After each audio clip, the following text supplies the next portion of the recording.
My people came to me, Dan Coates came to me, and some others. They said they think it's Russia. I have President Putin. He just said it's not Russia. I will say this. I don't see any reason why it would be. While Donald Trump's intelligence community has always believed Russia was a threat, the president has yet to hold them accountable. Maybe we should get him a copy of Mueller's full report when it comes out, because as we've mentioned, one person Mueller does not fully exonerate is Vladimir Putin. Quite the opposite. According to Attorney General Bill Barr's summary, Mueller details the two-pronged effort by Russia to influence the 2016 presidential election, which includes disinformation and social media operations and computer hacking operations. A finding like this would force a normal White House to step up its actions to protect our democracy. But so far, crickets from this one. Friend of the show, Joyce Vance, outlines what the response should be, writing, quote, "The president should squarely concede that Russia tried to manipulate the 2016 election and will continue to make similar efforts in the future. And he should immediately initiate an aggressive government effort to safeguard the security of the next vote. Because of the shadow Russia cast on the 2016 election, it is critical that everything possible be done to guarantee both the integrity of the election machinery and the public's confidence in it." Political reporter Carol Lee. I'm told that the president will do nothing of the sort, that he will never be able to separate feeling like to acknowledge any role, anything untoward or illegal or criminal from the Russians would be to take away from the size-obsessed man of his own victory.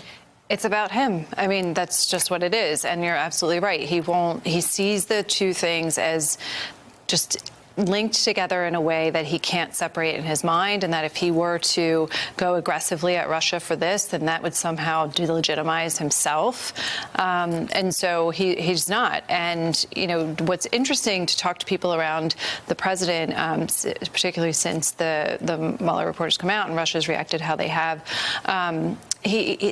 they don't want him. They want him to stick with the policy where there isn't an outreach, where there's not an engagement, that they have kind of held the line since he canceled that meeting in December in Argentina with Vladimir Putin, even though we talked to him briefly. And so they're trying to keep him from doing that. But the thing that no one knows is whether he's going to actually stick with it, or if he will try on his own to do some sort of outreach in the way we've seen him want to do one-on-one with other world leaders. And we know he takes calls on his cell phone. They're not secure. We know he destroys the notes from those. I mean, we don't know what we don't know in terms of his contact with Russia. And we know that the Russians are basically taking what the president and his allies are saying and saying the same thing.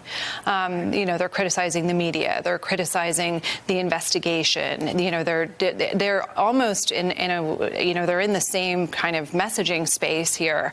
And so the Russians would very much like for the president, for this to be a moment where they can do some sort of reset. So the stunning thing is to look sometimes at the things the president says, the things the Russians say, and the things that Fox News says. And one thing they all have in common this week is celebration of the outcome of the Mueller report.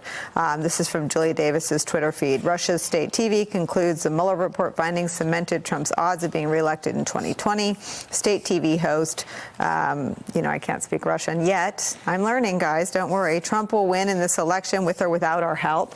And a state TV host also saying we're starting to elect Trump for the second term. They're now totally out of the closet in terms of their national security, foreign policy objectives, and their interest in electing Donald Trump. And one very disconcerting development is that the lesson that our adversaries may take from this whole episode is that you can interfere, you can attack American democracy, you can get away with it, and there's nothing that's going to stop you. And of course, there are a lot of things that would, in an ordinary course, stop an adversary nation from doing that, including our intelligence agencies, including a coordinated effort led by the White House. But if the White House says there was no Russian interference, I take the word of Vladimir Putin, I'm going to confiscate the translator's notes, I'm going to meet with him in private, I'm going to exclude staff, I'm going to stand next to him in Helsinki and say that he's right and my own intelligence agencies are wrong, then what's the message to our adversaries? It's come on in.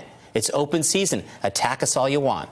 And it seems that the Democrats have an opportunity to say Nancy Pelosi took impeachment off the table. Robert Mueller's weighed in on the criminality of the conspiracy. But we want to see everything. We want everything Mueller learned about the Russians so we can do our part to protect our elections in 2020 if the president won't do his? Well, I think that's exactly right. And so we've talked about the other aspects of the Mueller report, but this on Russian behavior and Russian interference in the election is really important for the public to see, so that all of us can be on guard, whether it's on social media or, on election day, looking at Russian interference and taking that into consideration. And I think then the Congress has an opportunity to act on that, to improve election machinery, to give resources to the secretaries of states and election officials for the way that they guard in the election.